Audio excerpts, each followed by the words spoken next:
নরেন্দ্র মোদী ডাক দিয়েছিলেন কংগ্রেস মুক্ত ভারত, আর এবার দেশবাসীর প্রতি মমতা বন্দ্যোপাধ্যায়ের আহ্বান মোদী মুক্ত ভারত। মালদহের ভোট মঞ্চ থেকে তার স্পষ্ট বার্তা, আঙুলের একটাই চাপই যথেষ্ট। মোদী নামক প্রচার সর্বস্ব মহামহিমকে উপড়ে ফেলতে এর বেশ কিছু করার প্রয়োজন হবে না। চুপচাপ ইভিএমের বোতামে চাপ দিলেই মোদীর গদি হবে খান খান। সাধারণ মানুষের গলায় চেপে বসা মূল্যবৃদ্ধি, বেকারত্বের ফাঁস আলগা হবে ধীরে ধীরে। এভাবেই বিষ বৃক্ষ উপড়ে ফেলতে আর একবার জনগণকে দেশ ও দশের স্বার্থে এককাট্টা হয়ে লড়াইয়ের ডাক দিয়েছেন বাংলার অগ্নিকন্যা। বলছেন, বিজেপিকে রুখতে হলে ভোট কাটাকাটির রাজনীতির ফাঁদে পা দেবেন না। 400 অনেক দূর, 200 পার হবে না। মোদী সরকার হবে হবিবপুরে। জোড়া সভা থেকে মুহুমুহু বিজেপি ও মোদী সরকারকে আক্রমণ শানিয়ে গিয়েছেন তৃণমূল সুপ্রিমো। জনগণের হাততালির ফাঁকে ফাঁকে বিজেপির পতনের হিসেব জলের মতো স্পষ্ট করে বুঝিয়েছেন তিনি। বলেছেন, হাওয়া এবার উল্টো দিকে বইতে শুরু করেছে। প্রথম দফার পর সেটা টের পেয়েছিল, দ্বিতীয় দফার হারে হারে বুঝতে পেরেছে বিজেপি। তাই প্রচারবাবু মোদী শুধু প্রচারেই জোর দিয়েছেন। মমতার কথায় আমি যা বলি জেনে শুনে ক্যালকুলেশন করেই বলি। এখন সেই সুরে কেউ কেউ বলছেন, মনে হচ্ছে বিজেপি এবার আর আসবে না, এবার সত্যিই দিল্লিতে আমাদের সরকার হওয়ার দরকার আছে। আমি একটা ছোট কাঠবিড়ালির ভূমিকা পালন করব। সব রাজ্যের নেতাদের সঙ্গে আমার খুব ভালো যোগাযোগ। স্বৈরাচারী বিজেপির হাতে দেশের ভবিষ্যৎ নিয়েও এদিন আশঙ্কা প্রকাশ করেছেন মমতা। বুঝিয়ে দিয়েছেন, বিজেপিকে সরালেই বিপদ পুরোপুরি কাটছে না। সাম্প্রদায়িকতার যে বিষ বাষ্প ছড়িয়ে দিয়ে যাচ্ছে গেরুয়া শিবির, কয়েক প্রজন্ম হয়তো তাতে পঙ্গু হয়ে থাকবে, আর সেটাই দূর করতে মহাজোট ইন্ডিয়া প্রতিজ্ঞাবদ্ধ।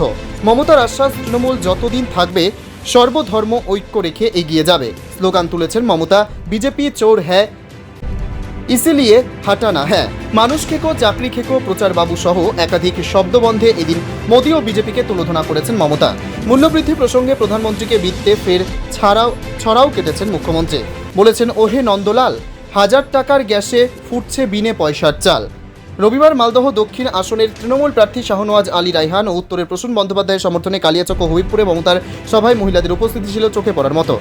সেখানে প্রদেশ কংগ্রেসকে আক্রমণ করে মমতার হুঙ্কার, বাংলায় তৃণমূল একা লড়ছে, সিপিআইএমের জোট হচ্ছে কংগ্রেসের সঙ্গে। আপনারা কি চান আমি সিপিআইএমের কাছে আবার আত্মসমর্পণ করি? কংগ্রেস নেতৃত্বকে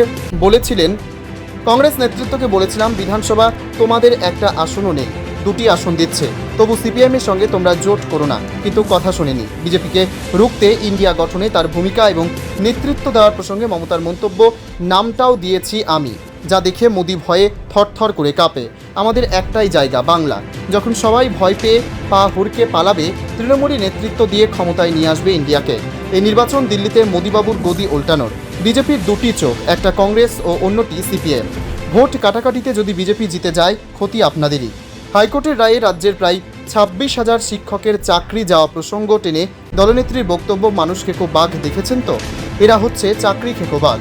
যখন দেখছে আর কিচ্ছু করার নেই, তখন সব চাকরি খেয়ে নাও। Only 50 meters from Palpara railway station and 1.5 kilometer from National Highway, Palishuri Supermarket Complex, the largest market complex in Nadia district. 1, 2, 3, 4 BHK flats starting from 11.99 lakhs. Instant bank loan. Book now. Narendra Modi ডাক দিয়েছিলেন কংগ্রেস মুক্ত ভারত, আর এবার দেশবাসীর প্রতি মমতা বন্দ্যোপাধ্যায়ের আহ্বান মোদী মুক্ত ভারত। মালদহের ভোট মঞ্চ থেকে তার স্পষ্ট বার্তা, আঙুলের একটাই চাপই যথেষ্ট। মোদী নামক প্রচার সর্বস্ব মহামহিমকে উপড়ে ফেলতে এর বেশ কিছু করার প্রয়োজন হবে না। চুপচাপ ইভিএমের বোতামে চাপ দিলেই মোদীর গদি হবে খান খান। সাধারণ মানুষের গলায় চেপে বসা মূল্যবৃদ্ধি, বেকারত্বের ফাঁস আলগা হবে ধীরে ধীরে। এভাবেই বিষ বৃক্ষ উপড়ে ফেলতে আর একবার জনগণকে দেশ ও দশের স্বার্থে এককাট্টা হয়ে লড়াইয়ের ডাক দিয়েছেন বাংলার অগ্নিকন্যা। বলছেন, বিজেপিকে রুখতে হলে ভোট কাটাকাটির রাজনীতির ফাঁদে পা দেবেন না। 400 অনেক দূর, 200 পার হবে না। মোদী সরকার হবে হবিবপুরে। জোড়া সভা থেকে মুহুমুহু বিজেপি ও মোদী সরকারকে আক্রমণ শানিয়ে গিয়েছেন তৃণমূল সুপ্রিমো। জনগণের হাততালির ফাঁকে ফাঁকে বিজেপির পতনের হিসেব জলের মতো স্পষ্ট করে বুঝিয়েছেন তিনি। বলেছেন, হাওয়া এবার উল্টো দিকে বইতে শুরু করেছে। প্রথম দফার পর সেটা টের পেয়েছিল, দ্বিতীয় দফার হারে হারে বুঝতে পেরেছে বিজেপি। তাই প্রচারবাবু মোদী শুধু প্রচারেই জোর দিয়েছেন। মমতার কথায় আমি যা বলি জেনে শুনে ক্যালকুলেশন করেই বলি। এখন সেই সুরে কেউ কেউ বলছেন, মনে হচ্ছে বিজেপি এবার আর আসবে না, এবার সত্যিই দিল্লিতে আমাদের সরকার হওয়ার দরকার আছে। আমি একটা ছোট কাঠবিড়ালির ভূমিকা পালন করব। সব রাজ্যের নেতাদের সঙ্গে আমার খুব ভালো যোগাযোগ।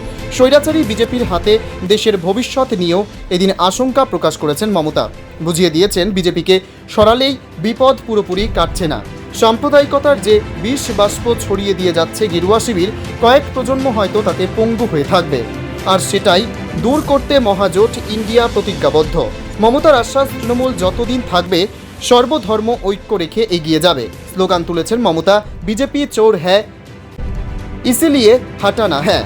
মানুষ খেকো চাকরি খেকো প্রচার বাবু সহ একাধিক শব্দবন্ধে এদিন মোদী ও বিজেপিকে তুলোধনা করেছেন মমতা।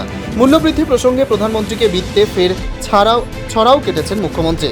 বলেছেন, ওহে নন্দলাল, 1000 টাকার গ্যাসে ফুটছে বিনে পয়সার চাল। রবিবার মালদহ দক্ষিণ আসনের তৃণমূল প্রার্থী শাহনওয়াজ আলী রায়হান ও উত্তরের প্রসূন বন্দ্যোপাধ্যায়ের সমর্থনে কালিয়াচক ও হবিবপুরে মমতার সভায় মহিলাদের উপস্থিতি ছিল চোখে পড়ার মতো।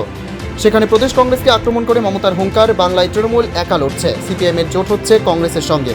আপনারা কি চান আমি সিপিএমের কাছে আবার আত্মসমর্পণ করি? কংগ্রেস নেতৃত্বকে বলেছিলাম বিধানসভা তোমাদের একটা আসনও নেই, 2টি আসন দিচ্ছে, তবু সিপিএমের সঙ্গে তোমরা জোট করো না। কিন্তু কথা শোনেনি। বিজেপিকে রুখতে ইন্ডিয়া গঠনে তার ভূমিকা এবং নেতৃত্ব দেওয়ার প্রসঙ্গে মমতার মন্তব্য, নামটাও দিয়েছি আমি, যা দেখে মোদি ভয়ে থরথর করে কাঁপে। আমাদের একটাই জায়গা বাংলা। যখন সবাই ভয় পেয়ে পা হুড়কে পালাবে, তৃণমূলী নেতৃত্ব দিয়ে ক্ষমতায় নিয়ে আসবে ইন্ডিয়াকে। এই নির্বাচন দিল্লিতে মোদিবাবুর গদি উল্টানোর। বিজেপির 2টি চোখ, একটা কংগ্রেস ও অন্যটি সিপিএম। ভোট কাটাকাটিতে যদি বিজেপি জিতে যায়, ক্ষতি আপনাদেরই। হাইকোর্টের রায়ে রাজ্যের প্রায় 26,000 শিক্ষকের চাকরি যাওয়া প্রসঙ্গ টেনে দলনেত্রীর বক্তব্য, মানুষ খেকো বাঘ দেখেছেন তো? এরা হচ্ছে চাকরি খেকো বাঘ। যখন দেখছে আর কিচ্ছু করার নেই, তখন সব চাকরি খেয়ে নাও। নদিয়া জেলার সবথেকে বড় বিল্ডার্স চাকদার মা মনসা বিল্ডার্স, রড ও সিমেন্টের পাইকারি ও খুচরো বিক্রেতা। মা মনসা বিল্ডার্স, পদ্মবিলা, চাকদা, নদিয়া। রড কেনাকাটায় থাকছে ডিসকাউন্ট অফার। মা মনসা বিল্ডার্স। নদিয়ার সবথেকে বড় English medium school JRS public school, প্রায় 35 বিঘা জমির ওপর গড়ে উঠেছে বিশাল ক্যাম্পাস। নার্সারি থেকে শুরু করে উচ্চ মাধ্যমিক, ITI college, law college, BEd college, ভর্তি চলছে। JRS public. আপনি কোথায় ইনভেস্ট করবেন, কেন করবেন বুঝতে পারছেন না তো?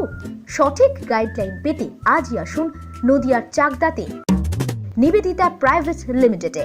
Nivedita private limited, marketing and distribution service. Balcony বা সিঁড়ির রেলিং, মডিউলার কিচেন বা ড্রয়িং রুম, এক কথায় আপনার স্বপ্নের বাড়িকে করে তুলুন আরো সুন্দর। Chakdaha ply centre, gorgeous look বা কোয়ালিটি সবেতেই number 1। Chakdaha ply centre, Chakdaha ply centre, KBM, Chakdaha, Nadia. হোমওয়ার্কটা করেছো? হ্যাঁ স্যার। এ বাবা, ভুল করেছো কেন? চোখে কেমন ঝাপসা দেখছি, লিখতে আর পড়তে খুব সমস্যা হচ্ছে। চাকদার মডার্ন অপটিক্স থেকে ভালো চোখের ডাক্তার দেখিয়ে নাও। প্রতিদিন প্রকৃত চোখের ডাক্তার ও দৃষ্টি বিশেষজ্ঞ মডার্ন অপটিক্স, চাকদহে। Samsung, Jio, Realme,